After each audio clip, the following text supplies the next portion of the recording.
Chapter 7. An Event on the Horizon.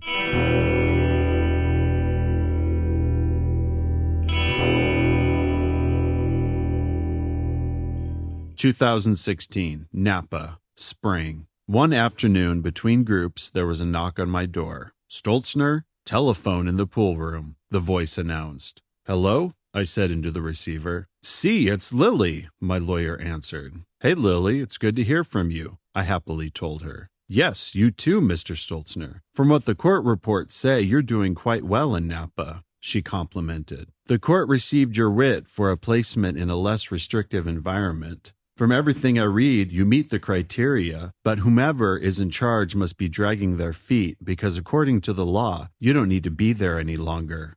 "That's the work of Dr. Wells. Every day she's fighting hard to keep people trapped here," I explained. "Yeah, I've seen her name on some reports. Whatever she's doing, it looks clean on our end," Lily told me. "Well, it's been over a year since anyone left this unit for an outpatient program. The morale is pretty low. The good news is, since I filed the writ, the hospital has started me on the injectable medication. In a couple of months, I will have completed everything they've asked, and I should get the big interview for their outpatient recommendation," I said.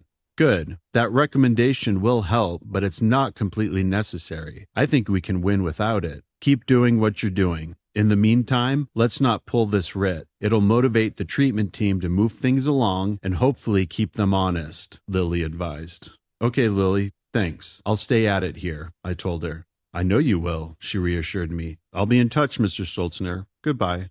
As the months passed, I'd get calls updating me on the writ's progress. At one point, the rumor was the DA wasn't even going to fight it, a cruel tease of excitement. On X-17, I was one of 15 people that were ready for discharge. There were also another 10 from the other specialized units that were waiting on their turn to get an outpatient interview. The big problem was only one person gave this interview, and at max, she was only able to conduct 2 a week. From the hospital's perspective, they loved it when a patient filed a writ for the court to make the decision if somebody is ready to return to the community. It takes the accountability off them and lets them use their resources elsewhere. But from the court's perspective, that's why there is a state hospital system, to rehabilitate people and to have them make recommendations based on that treatment. In my case, both sides were staring each other down. Everybody knew what the answer ought to be. They just wanted the other side to make it. So I waited as court dates came and got postponed. "Hey," I said to Polly in her office, "I just heard that one of my old favorite bands released a new song and video. I know the internet group isn't till tomorrow, but I can't wait. Can we watch it now?" "Sure, sit down." She grabbed a pile of stuff off her chair. "Do I know this band?" "Animal Collective, once infallible, but they've been letting me down for years. I think I'm ready to give them another shot," I told her. "I see it here, pressing play now," she said as the video started. "Cool enough. I hate giving my opinion on new music. It's not like it matters to anyone, but thanks, Polly. This will definitely be the highlight of my day," I said. "Oh, I wouldn't be too sure about that. I heard you guys are having baked potatoes in the chow hall tonight," she said with a chuckle. "And your musical opinions do matter. They lead to the music you write, and I can name a lot of your peers that love the songs you've been coming up with." "Yeah, I guess. I better get a move on if I'm going to be able to emotionally prepare for this soggy potato," I said in half jest and half disgust of my looming dinner. "What's one more potato when you're so close? You can handle it. It'll be more proof that you're ready for the stressors of the community," she suggested with a clinical edge. "Well, it sure seems a long way off. I know things are in the works even if I can't see them, but it's still frustrating." I got up from her chair. "Thanks for the video." "What?" Francois yelled at the dinner table. "They postpone your court date again?" "Yeah, the judge gave the hospital another month to make their recommendation." "Again," I said as I took a bite out of my baked potato. I don't even know what to make of all of it. "Well, it's the judge. They've got to do it this time," Francois yelled. "They didn't last month. The hospital does what it wants." I argued the reality of it. "Man, this place is a dead end. If they're holding you this hard, I'll never get out again," he capitulated. "No, you will. I will too. It's just playing out weirdly for me. I'm sure you'll have a better go of it when your turn is up," I reassured him. My birthday in the hospital always brought up complicated feelings, but Cole always called to check in and see how I was doing. "That all sounds like a complicated mess," Cole told me over the phone. "Are you handling it okay?" "I guess I am. What else can I do?" At least the struggle is over when I get out. I can name a lot of people in here that would love to have my problems, I told him.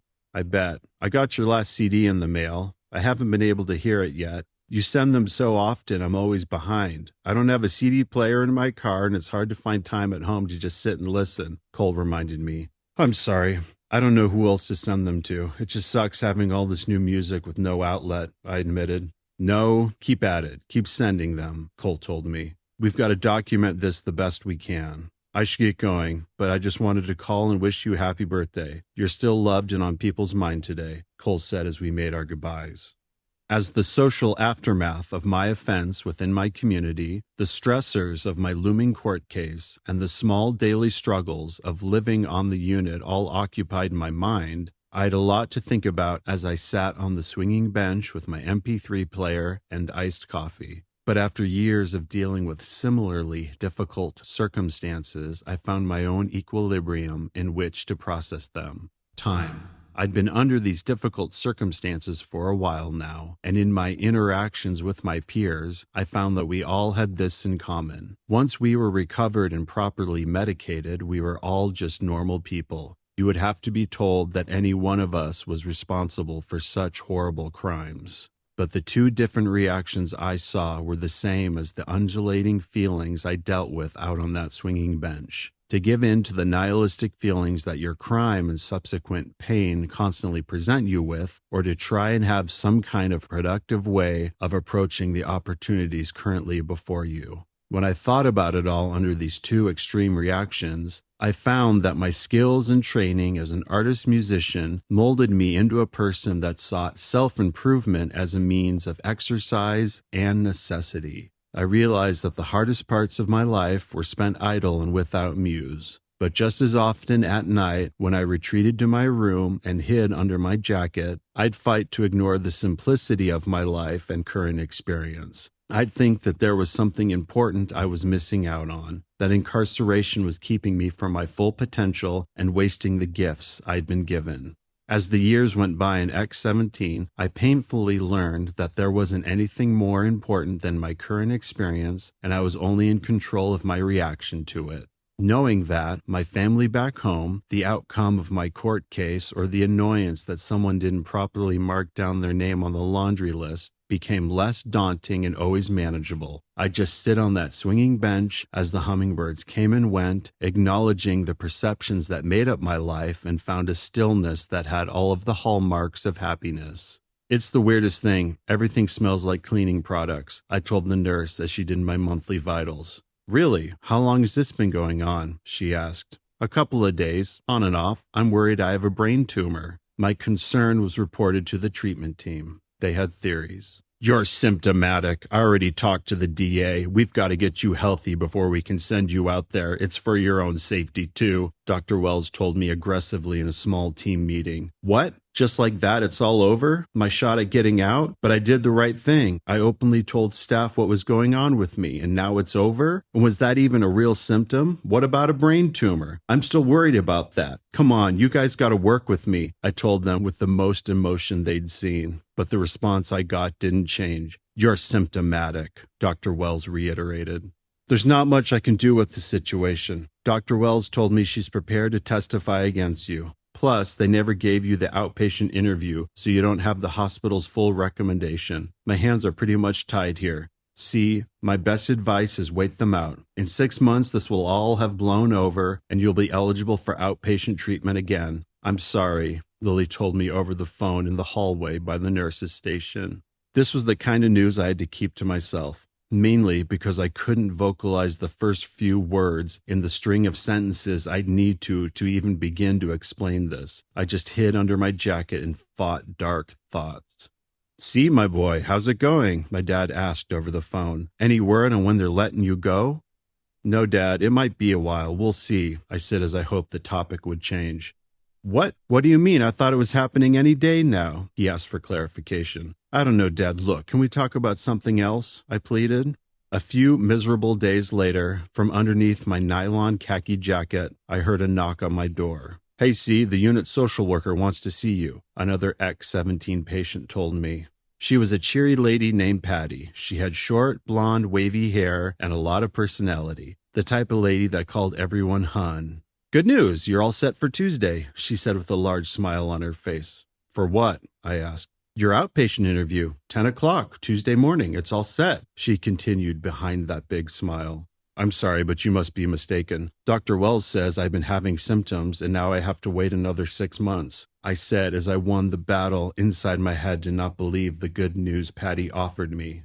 "Oh, they must not have told you. A senior psychiatrist changed the report from an olfactory hallucination to a very mild seizure. His conclusion was, if you are really having breakthrough symptoms, they would have first manifested in a more traditional way. Hearing voices, seeing shadows, stuff like that. Smelling stuff that isn't there is possible, but you don't have a history of it. He felt like a mild, sudden seizure made the most sense," she explained. "What?" I told her after a second of trying to process it. "Yep, your interview's back on." "Or would you like me to postpone it?" she jested. No, I'll do it. I'm free Tuesday. I can do it," I exclaimed. "Good, then it's all happy news, hon. You have the questions, right? They're not a secret. Go over them with a friend. It'll help you not to get nervous." 2011.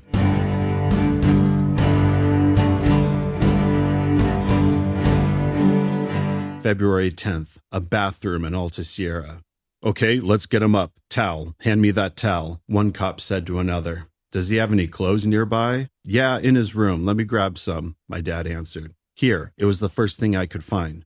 "Great, can you put these on?" the cop asked me after I'd been moved to the couch in the living room. "Okay, please, just don't hurt me," I said with a real fear in my voice as I pulled up my pants. Then I put on a bleach, stenciled t-shirt from the Lego music video shoot. I looked over at the house phone. Roxy. So much had just happened since I learned of her death, and then just as quickly as an exhaled breath, the fear left me. Now in this new moment, everything was okay because I knew I'd see her soon on the other side of the abyss.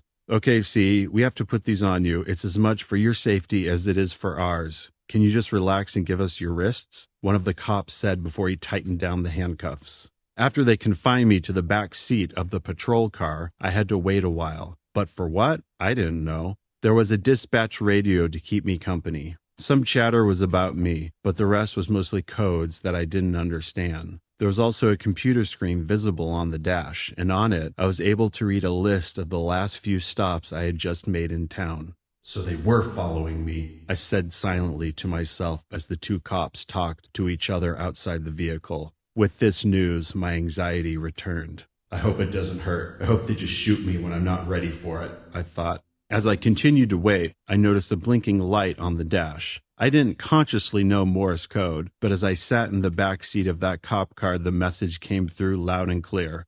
"Don't worry, C. This is all part of the plan," Julian Assange reassured me cryptically by way of the fifth dimension. "All right, Mr. Stoltzner, am I getting that correct? Are you doing okay back there?" he asked as he looked over his shoulder to see if it was safe to enter the street. "Me? I guess. It's been a weird one," I said coldly as I stared out the window. "Well, don't worry. We're going to take good care of you. We've just got to make a quick stop by the emergency room," I was told. I can't remember the officer's name, but I can't forget that it started with a J. I could see he was right all along. This must be a part of the plan. Now that I had a surrogate for Julian Assange, I felt more chatty as we toured my former bus route on the way to the hospital. "It's just like my song, Escape from Alta Sierra," I said to Jay. "Song? What song?" Jay answered. "It's one I've been kicking around for a few years now. It's about growing up on these streets here in this little community. The chorus goes, escape from Alta Sierra and live your dream. Escape from Alta Sierra and do something. Maybe that means now," I pontificated. "Maybe this is me finally doing something."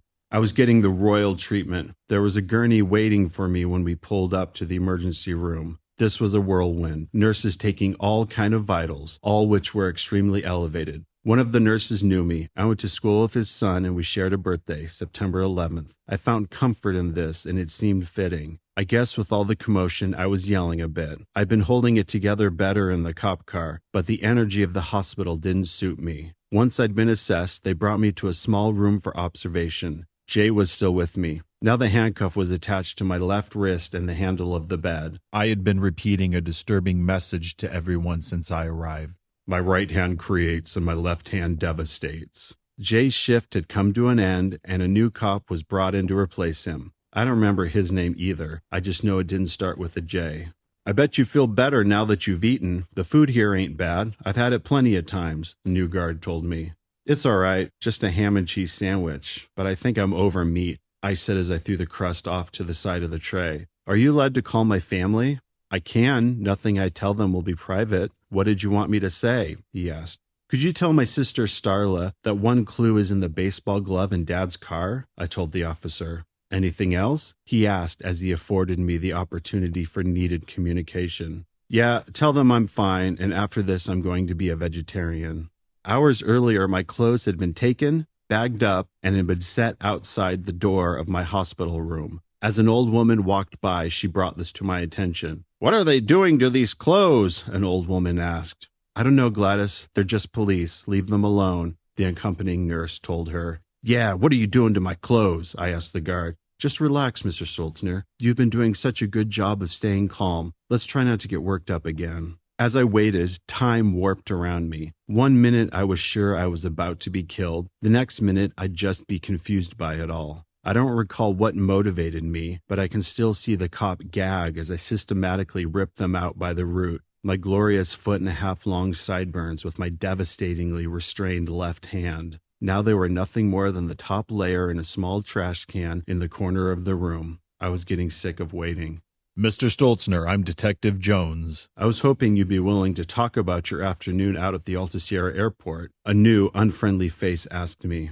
Maybe. You know they won't let me smoke in here. Can you do something about that? I probed. Well, Mr. Stoltzner, if you'd like a cigarette, I can make that happen, but it's got to be down at our station. You'd be willing to talk after a cigarette, right? 2008, summer.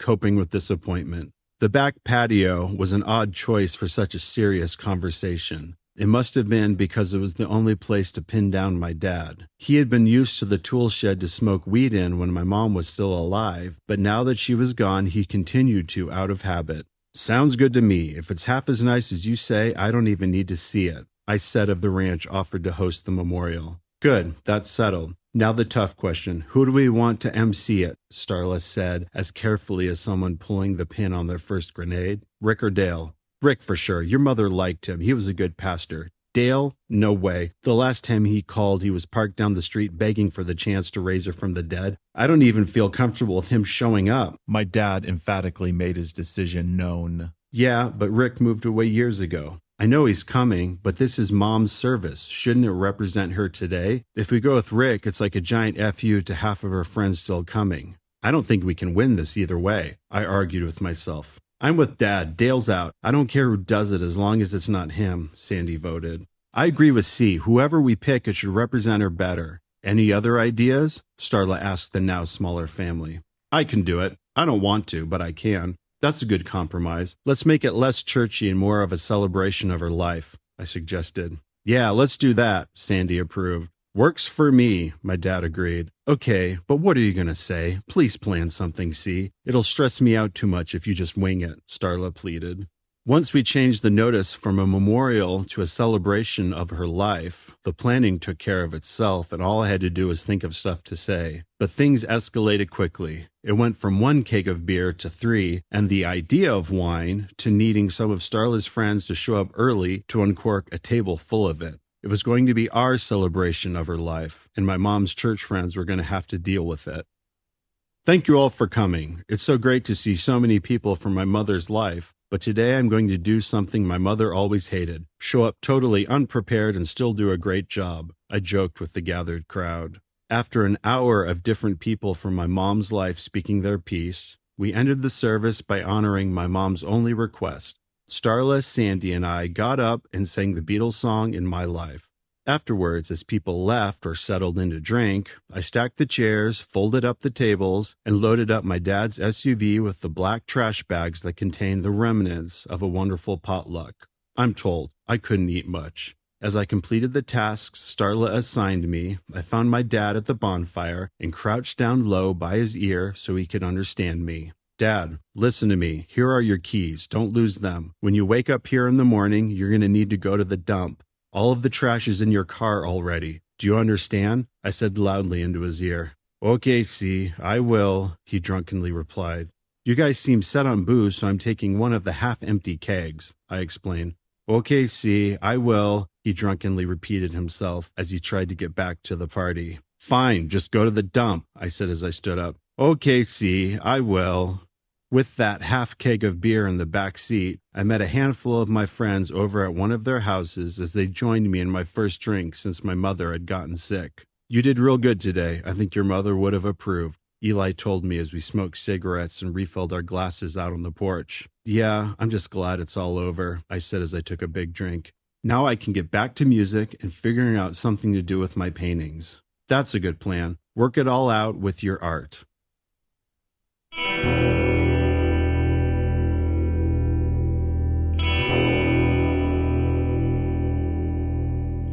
2016, Napa, fall. Okay, yes, let's now talk about the offense. Dr. Teal from the forensic department asked me as she diligently moved our discussion past pleasantries. She seemed nice enough, but on an important task. I remember her having short brown hair, but not much else. Sure, how in-depth do you want me to go? I replied from my side of the uncomfortable metal patio table out in X-17's courtyard. Well, I already know what happened, but I'd like to hear your version, she said. I paused for a second, more to create the proper frame in which to tell my story than the unknowing of where to start. For me, the beginning was always clear. After my mother's battle with cancer, I gave in to marijuana to cope. This led to a daily habit. Months later, I was growing it, which caused more stress than it did solutions. My girlfriend and I tried to ignore our problems, but I started falling apart. She left to visit her family and I totally lost it. I started making weird art that I thought would be used by WikiLeaks to uncover the truth about aliens. Then once I started concerning my family and friends, I quickly became more and more paranoid that government psych ops teams were trying to stop me. I thought they killed my girlfriend. I confronted a neighbor about this. He grabbed my arm, which hurt and burned badly. I thought he was stealing the WikiLeaks password I was protecting metaphysically. I punched him, kicked him while he was down, then hit him in the head with a log. I was arrested a short while later. I told her shamefully as I looked down at the picnic table. I can elaborate on any part of this if need be. That's not necessary. You've covered all the parts I need to hear. It sounds like you've done a lot of work to process this, Dr. Teal replied. Yeah, I think so, I answered, not knowing if it was a question. From what I read, it sounds like marijuana was a big part of the problem. Can you talk about that? She replied. Sure, I said as I took a deep breath. Unfortunately, my girlfriend thought it was a good medicine for me. That's not to put all the blame on her, but it didn't help. Yeah, it was a problem. What have you done about it? She asked. Time has helped. Being clear-headed helps. I go to Marijuana Anonymous meetings on the unit. I've been going for years now. Mostly we just read stories about others that were addicted, messed up their lives, and turned it all around due to the program. It's encouraging. I like to get to the point where my story is encouraging to others too. But for now, I'm just focusing on staying sober out in the community. It's funny, when I think about the actuality of getting stoned again, it scares me. Not about what I do, just the idea of thinking about all the troubles I've caused stoned sounds really intense. I definitely don't want to do that, I told her in all honesty. And your meds? What do they do for you? She continued. I think they're basically the whole game. Since I started them in 2011, I can tell a big difference in my life. No overwhelming magical thinking, no fantastic delusions, just normal conclusions. I've been blessed to find something that works for me, so I figure I'll just keep going down this road. Whenever I think I don't want to get poked with that needle, I remember that I did kill a man, and whatever the side effects the meds have on me, I can't complain. And your victim, how do you feel about what happened? She asked as she reached the rock bottom of painful questions. Well, I mean, I did it. I'm guilty, I said as I ignored eye contact. I'm responsible for more pain than I'm able to understand. I know there's a family out there completely devastated by my actions. I know that they probably hate me, or they should at least. But I hope for their sake they found a way to forgive me. I know negative feelings can be toxic, but I hate myself for it too. I looked up to reestablish eye contact. I see the pain in my family. I've put them through way too much, yet they still support me. I like to be a blessing to them someday. I used to have a lot of great friends, but all of this has changed that. I have so many apologies to make. After the interview, I sat on the swinging bench till the rest of the unit returned from the treatment mall. "How'd it go?" Austin asked with his arms full of analytic philosophy books. "Good, I'm supposed to find out later today," I told him. After a well-deserved lunch of the alternative to the menu, peanut butter and jelly, I returned to my room with the unit guitar and began to work on a new song to record that week. After a short while, there was a knock on my door. "Stoltzner, Patty wants to see you." "Mr. Stoltzner, I just got off the phone with the forensic department. They're making their recommendation. You passed your interview," she told me with a giant smile on her face. "You know I love to give good news, hon. In my line of work, you've got to relish the good news. It can be hard to come by sometimes."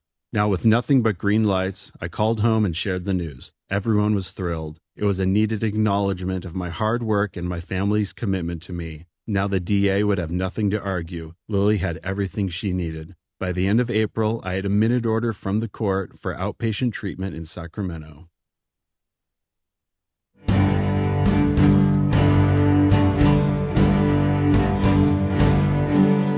"2011, February 10th, the interrogation. They were so happy to get me to talk that they asked me for my brand. The promise of one more Blue American Spirit cigarette was too much to pass up. I was unaware that the sheriff's office operated out of the large county building that Starla also worked in. Over the years, whenever I'd meet her after work, I'd wait at the side entrance. Now here I was, shackled and smoking in the center of a ring of deputies in front of that very same door. The deputies made small talk. I didn't mind. I thought I was lucky to be getting one last smoke before they killed me. "So why'd you do it?" the lead detective asked me from the other side of a generic folding table in the interrogation room. I paused for a second and then pressed down both of my restrained hands' index fingers on the table, about a foot apart in front of the detectives as I responded. "Because of the fifth dimension," I told him. We went back and forth for about 45 minutes. They asked a lot of questions. I had few reasonable answers. Whenever they just let me talk, I tried to explain everything that had taken place since I met Roxy, who was still alive and apparently worried about me. As the interrogation progressed, the detective seemed more and more frustrated that there was nothing new to learn. It was obvious that I did it. I openly admitted it, and every word would be used for my insanity plea. As they shuffled me back outside to be moved to the jail, I was shown some mercy. "Let's give him one more. We bought the pack. It'll be his last cigarette for a long time," the detective told the deputies. As I stood barefoot on the cold asphalt and leaned over for the deputy to light my smoke, I was given a brief moment of silence in which to collect my thoughts. "I know they must be lying. She's dead. I know it," I thought as I blew a drag of smoke out the side of my mouth, trying not to disturb the difficult-to-reach cigarette.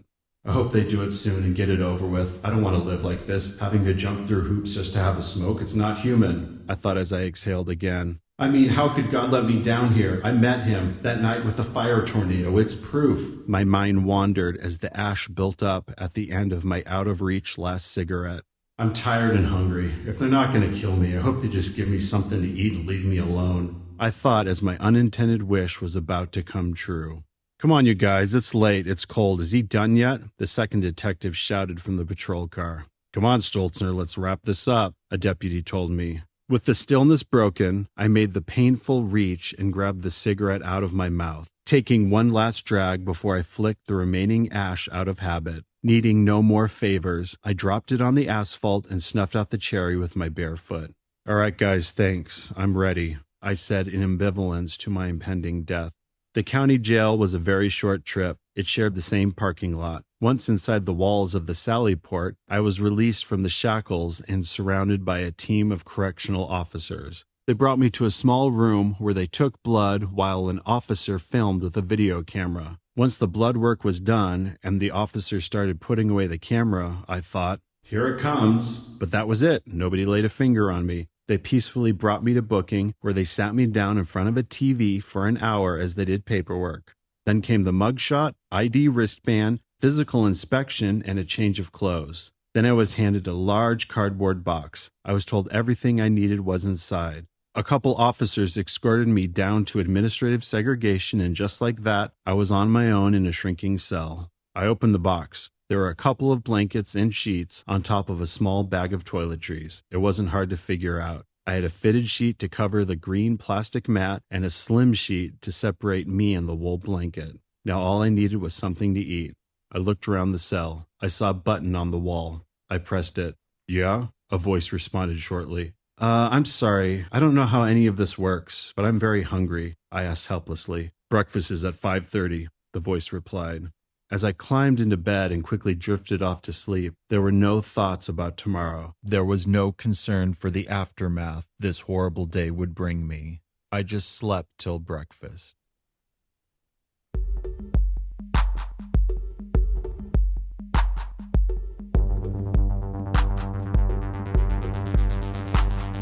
"2017, spring, Napa.